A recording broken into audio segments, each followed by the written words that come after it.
back behind the velvet rope. Let's just get right into it today because we are joined by the one, the only Sherry Vine.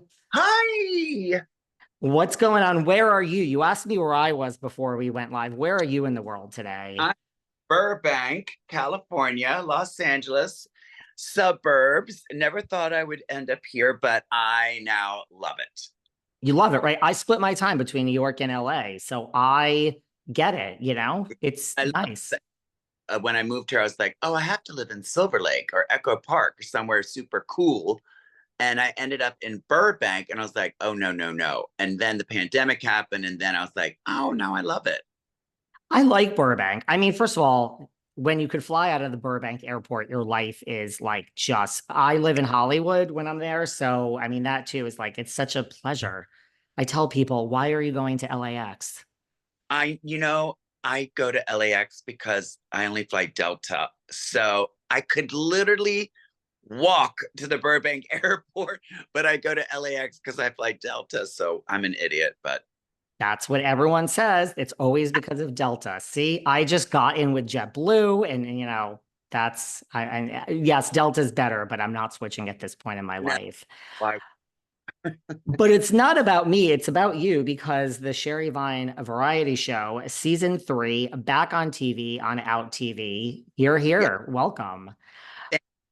Congratulations. I mean, for everyone, it came back August 1st. For everyone who has not seen the first 2 seasons or who is living under a rock, tell people what they can expect if they tune into the Sherry Vine variety show.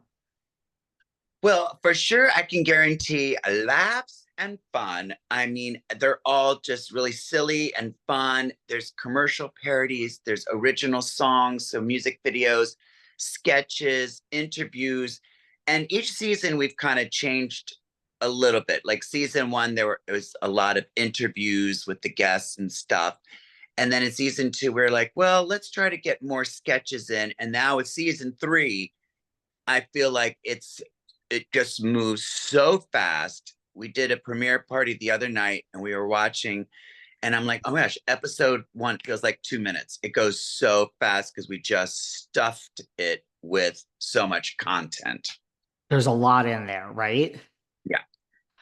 Speaking of, you're in LA now and you never thought you would end up there. And it is great. I've seen the episodes this season. Everyone needs to watch it and it is jam-packed. But, you, like me, came of age, so to speak, in the 90s at a certain time in New York City. Like I saw your shows back then, like Barracuda and Bardot and everything you did with Jackie Beat and the East Village. Like now, New York has changed a lot, of course, but like when you think back to that time, like what was that time like for you? Like how would you describe that time in your life? Well, the it was so fun. I mean, I literally can't find the words to express how much fun New York City was. I mean, of course, it was juxtaposed with the very dark, scary side. But I think we all in New York were kind of like, in the face of that, we're going to have fun. So we had fun. Like when people ask me, like, oh, did you watch this TV show from the 90s? I'm like, no, I wasn't watching TV in the 90s. We were out every single night. And it was certainly at that time in New York City, pre Giuliani, it was anything goes. And coming Yes. out of a super kind of repressed high school experience of being bullied and stuff. And it was just not knowing who I was, that I just was like, I'm a butterfly now. And so that's what the 90s were for me.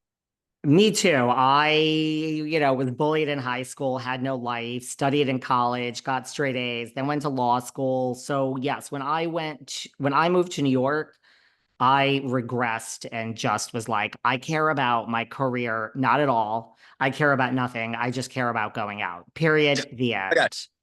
Exactly the same with me, minus law school. And then you grow out of that. And now, if you want me to leave the house, I'm like, what? I Some friends of mine were like, hey, we're gonna go to dinner. Do you want to meet us at 8 o'clock? I'm like, 8? Are we in Spain? Totally the same way. My friends, if I'm out, I can stay out all night, but that's very rare. And yes, if you want me to meet for dinner past like 7:30, it's not happening. Forget it. Where did you originally come up with your name, Sherry Vine? Well, I was living in LA the first time because I went to college here. I was waiting tables at this restaurant on Santa Monica Boulevard called the French Market, which is gone now, but it was very famous, historic, it's like the gay, this huge restaurant. And we just would laugh and be so silly.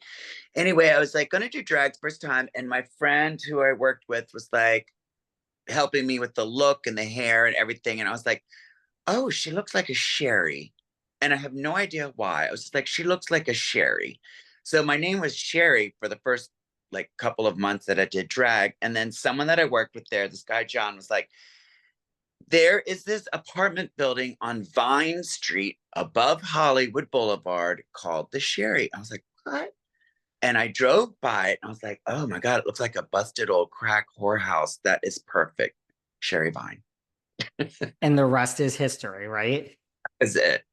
I mean, there was a time like maybe 2 or 3 years into performing in drag where I was like, I wish I had a funny name like Head of Lettuce or even like the Lady Bunny, something like kind of old school drag. But I was like, I'm not going to change it now. So You're like, the ship has sailed. it's it. It's Sherry Vine. Yeah. Well, the Sherry Vine variety show has comedy, it has song, it has everything a good variety show would have. Did you grow up like in the 70s and 80s, like loving those classic variety shows? Oh, honey, it's Yes. I talk about it all the time. Yes. I mean, I was obsessed with Carol Burnett. That's like ground zero for inspiration. And then I watched all of them, Donnie and Marie, the Mandrell sisters, certainly Sonny and Cher. I remember being in the kitchen with my mom and on the TV, I think they announced Sonny and Cher were getting divorced, and I burst into tears. And my mom was like, why are you crying? You don't know them. I mean, I was devastated. So yeah, I was obsessed with all of that. Same here. I watched Carol Burnett. It was all about Cher for me from the beginning. They're both still. Do you watch Palm Royale now with Carol Burnett? Did you watch the first Of season? course. Oh my God, of course. I mean, I have a great story where watch what happens live. Hmm. In a while, they would bring on drag queens. And usually it would be like, okay, Drew Barrymore is going to be a guest. So we need three drag queens to do different characters that she portrayed. Like I was Little Edie. When they had Julianne Moore on, I was the character from Boogie Nights. And it had just been on with Alexis Michelle when they were promoting the movie for Absolutely Fabulous. And I was Patsy, she was Edwina. And they were like, mentioned, oh, next week we've got Carol Burnett. And I'm like, I have to be there. And they're like, well, we just had you. And I'm like, no, you don't understand. And I begged them. And they're like, okay, okay, you could come on. So I did Mrs. Higgins. And I walked out and she lost it. Like she couldn't stop laughing. And after the show, she come up and hugged me. And I was just like floating on a cloud. You were like dream come true, right? Dream come true. I got a pat on the back from my number one icon inspiration.